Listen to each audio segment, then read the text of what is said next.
In this video, I am going to show you how you can add a custom table with exact number of rows and exact number of columns inside Apple numbers. So let's see how we can do this thing.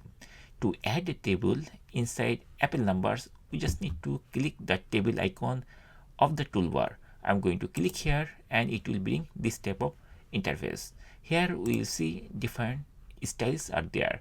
We can choose any table. For example, I'm going to choose this table, and once I click here, it will give us this type of default table where there is only 1, 2, 3, 4, 5 line of column and couple of rows.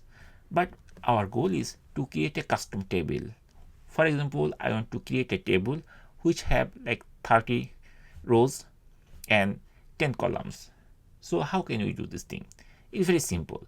We just need to select the table first, and then we have to go to the top right side, format this icon. We just need to click here. Sometimes you will see your Apple numbers is like this. So at the time, after selection of the table, or just click anywhere of the table and then click on the format, so that this type of sidebar will be appeared. Now we have to scroll a little bit, and here we will find rows and column. So here we need to define the number of rows and columns.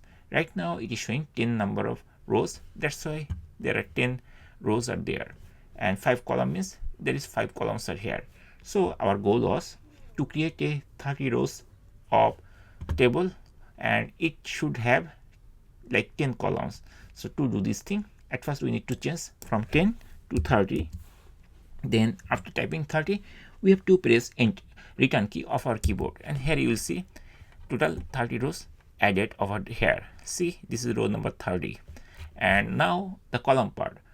Our goal was to create a 10 column table.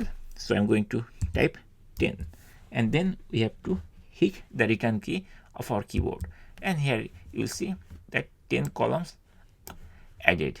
So that's it. In this way we can easily create a custom table with exact number of rows and column in Apple numbers.